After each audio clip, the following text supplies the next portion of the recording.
तीसरे परमाणु युद्ध की ताज़ा घटनाओं के बारे में आप क्या कहना चाहेंगे?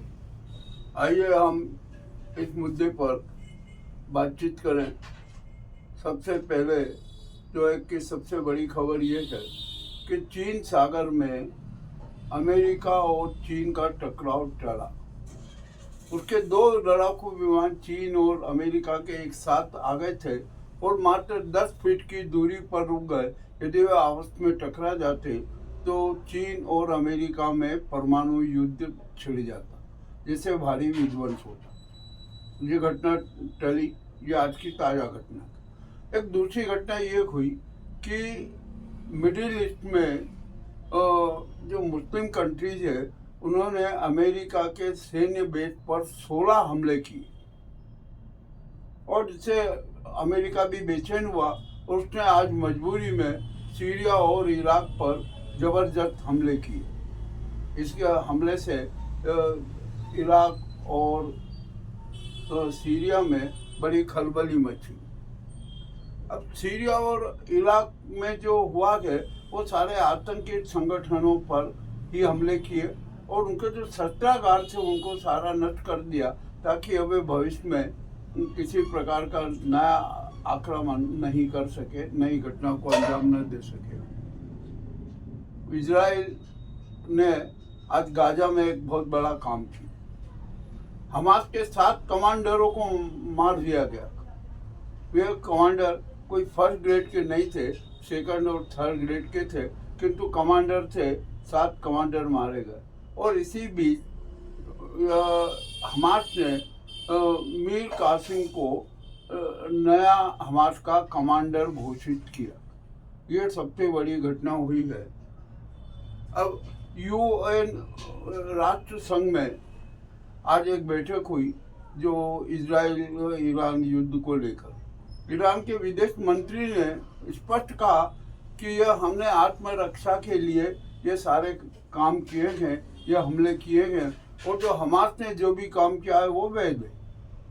इस पर अमेरिका बड़ा नाराज हुआ। दूसरे नाराज हुए कि किसी भी प्रकार से कोई भी आतंकी घटनाओं को वैध नहीं माना जा सकता, किसी उसको मान्यता नहीं दी जा सकती। इसके साथ ही एक बहुत बड़ी घटना हुई जो इजराइल के लिए बड़ी शर्मनाक घटना थी। लेबनान और जो गाजा सीमा पर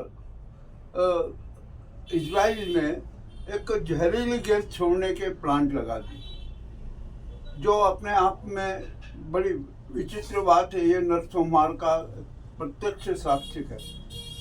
जो काम हिटलर ने और उन्होंने किया था कि गैस चैम्बर बनाया था, तो ये गाजा को इजराइल गैस चैम्बर बनाने का जो नाटक कर रहा है, ये अच्छी बात नहीं है। इससे भारी नरसंहार होने की संभावना है। अब एक और बड़ी बात हुई। अब इजराइल का तबाह होना तय है। इससे वहाँ की जनता ने भी मान लिया कि इस स्थिति में इजराइल का नष्ट हो जाना तय लग रहा है।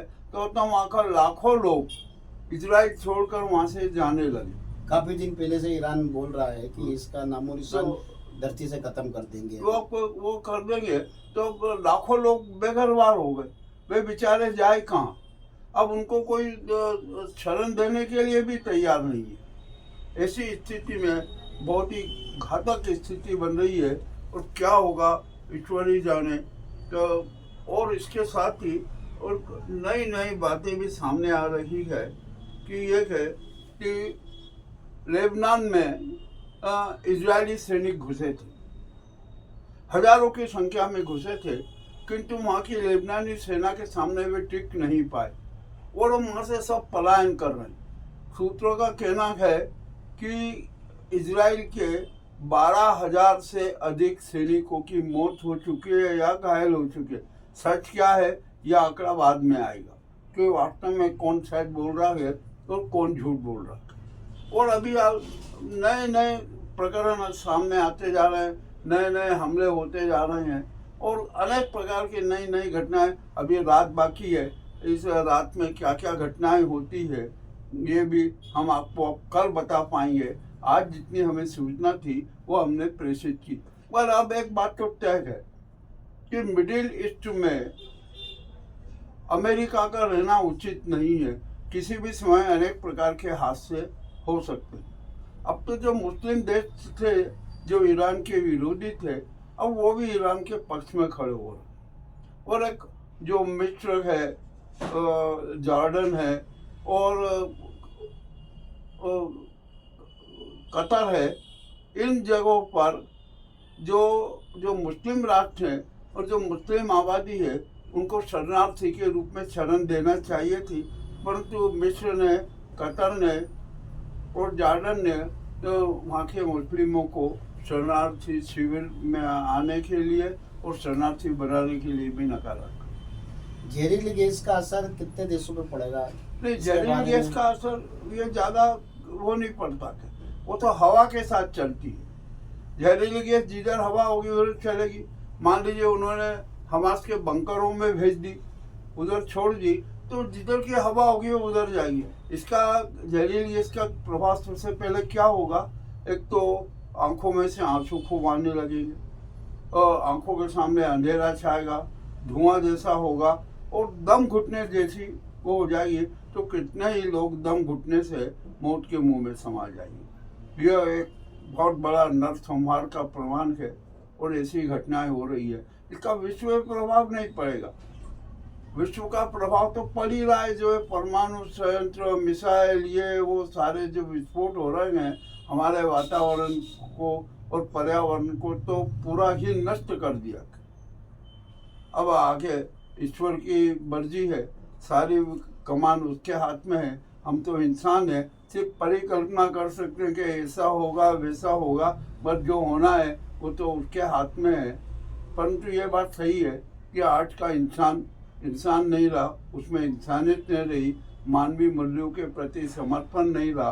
सत्ता के स्वार्थ के खातिर, अपने राष्ट्रवाद के स्वार्थ के खातिर नरसंहार कराना, युद्ध लड़ना उचित नहीं माना जा सकता। आपका नाम? जैसे अब ग्राउंड रिपोर्ट मुकेश लश्करी।